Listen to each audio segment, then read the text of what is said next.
Iisraeli valimised on vaid 3 kuu kaugusel. Ja seoses ebakindlusega, kas Iraaniga tuleb sõda või mitte, võtab Iisrael tarvitusele vajalikud ettevaatusabinõud ja valmistub valimispäevaks, mis võib toimuda raketitule all. Nagu esmakordselt teatas meie I24 News heebreakeelne kanal, koostab keskvalimiskomisjon hädaolukorra reegleid, et peatada hääletamine raketisireenide ajal ja salvestada sulgemine ning pitseerida sedelid ja valimismaterjalid, kuni hääletamist saab ohutult jätkata. Sarnaseid protseduure valmistatakse ette ka katkestatud häälte lugemise jaoks, kõik eesmärgiga säilitada tulemuste usaldusväärsus. Protokolle ei ole veel ametlikult kinnitatud, kuid eeldatavasti jõustuvad need enne, kui israellased 27. oktoobril valima lähevad. Minuga on siin stuudios Jakob Lappin ja Owen Altman. Owen, valimised toimuvad, olgu sõda või mitte, aga nende protokollidega, kuidas need võivad muuta juba niidi pingelise valimispäeva veelgi keerulisemaks, mis neid kiiresti lähenemas? Mitmel moel, Nicole, keskendub meie sõsarheebreakeelse kanali raport 2 valdkonnale. Esiteks rindel olevad sõdurid. Kuidas nemad hääletavad? Idee on selles, et nad kasutavad oma sõjaväe tunnusplaate isiku tuvastuseks ning see võimaldab neil hääletada. Ja teine küsimus puudutab raketialarme. Kuidas saaks seda riigis lahendada, sellest räägime kohe edasi, kus ainus võimalus hääletada on koha peal oma valimisjaoskonnas. Kuidas see siis toimiks, kui kõlab raketialarm ja selleks töötatakse välja protokolle? Fookus, Nicole, on ka sellel, nagu meie ekraanidel näha, Iisraeli valimised on väga madala tehnoloogiaga. See tähendab paberi panemist ümbrikusse ja ümbriku panemist kasti, peaaegu nagu need õpilasesinduse valimised, kui sa meie lapsepõlvest mäletad. Inimesed on pidanud tegelikult valimiskaste valvama, et keegi ei saaks nendega manipuleerida, samal ajal kui kõik jooksevad variandisse. Protokoll on väljatöötamisel. Muide, peaksime ütlema, Nicole, ühelt poolt ei ole meil olnud Knesseti valimisi alates 7. oktoobrist, kuid meil on siin olnud kohalike omavalitsuste valimised pärast 7. oktoobrist. Nii et mingisugune eeskuju olukorra lahendamiseks on olemas. Ja nii madal tehnoloogiline. Sa mainisid, et kõik peavad isiklikult kohal olema. Ameeriklasena, kui ei saa välismaal olles hääletada, inimesed lendavad nende valimiste jaoks riiki tagasi, rääkimata raketitule all olemisest. Lennujaam võib olla suletud. Miks peavad inimesed Iisraelis isiklikult hääletamas käima? No, iisraellased on, nagu sa ütlesid, Nicole, juba aastakümneid välismaale lennanud, aga nüüd on inimestel veelgi suurem motivatsioon tagasi lennata.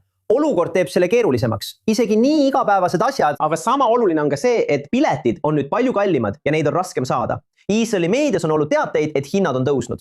Aga Nicole, sul on õigus, väga väheste eranditega. Diplomaadid, need, kes teenivad riiki või on seotud asutustega välismaal, nagu juudi agentuur, kui sa elad välismaal juudi kogukonnas, need saadikud saavad hääletada seal, kus nad teenivad. Kuid üldiselt peavad iisraelased isiklikult oma valimisjaoskonnas hääletama valimispäeval. Ja siin on Iisrael vähemuses. Pew Research Centeri uuring 2020 aastal, seega suhteliselt hiljuti, leidis, et 151 riigil oli mingisugune süsteem välismaal hääletamiseks ja ainult 56 või 55 seda ei olnud. Nii et nende riikide arv, kus öeldakse, et välismaal hääletada ei saa, Iisrael ei pruugi tehniliselt sellesse gruppi kuuluda, sest on mõned erandid, kuid see on siiski vähemuses. Ja demokraatlikus maailmas on suundumus liberaliseerimise poole. Kanada, Uus-Meremaa ja kõige hiljem Ühendkuningriik on kõik liberaliseerinud oma reegleid välismaal hääletamise kohta. Ja isegi riigid, kus on piirangud, nad lubavad inimestel sageli pikka aega välismaal elada. Näiteks Saksamaal võib elada 25 aastat väljaspool riiki, enne kui hääleõigus kaotatakse. Prantsusmaal ja Itaalias, Nicole, parlamendis on tegelikult olemas eraldi ringkonnad neile, kes elavad väljaspool riiki.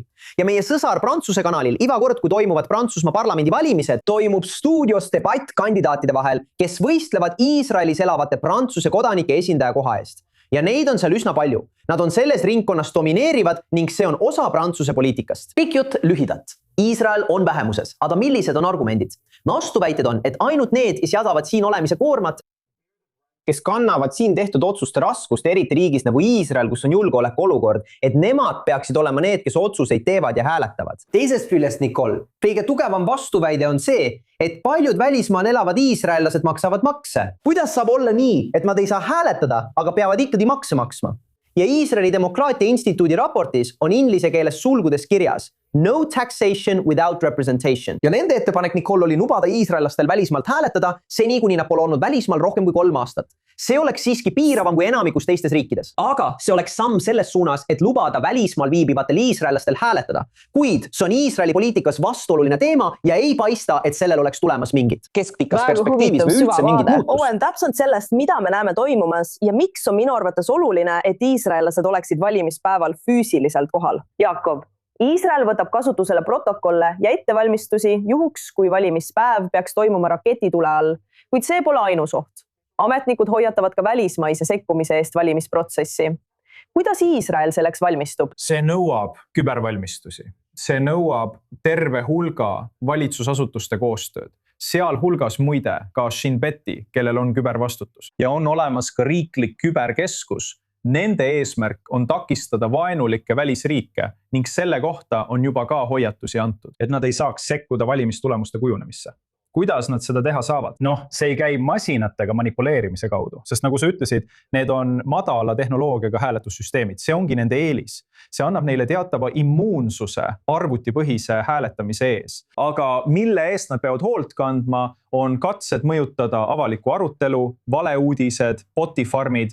Need ei ole uued ohud, need lihtsalt muutuvad järjest keerukamaks. Ja tead, siin on pidevalt katseid välisriikide poolt mürgitada ühiskondlikku dialoogi, suurendada polariseerumist, põhjustada, et iisraellased kaotaksid usu oma demokraatlikesse institutsioonidesse. Nad teevad seda ka Ameerika Ühendriikides. See ei ole ainult siin, aga siin on panused väga-väga kõrged. Seega tuleb teha teadlik pingutus, et need hävitavad jõud eemal hoida.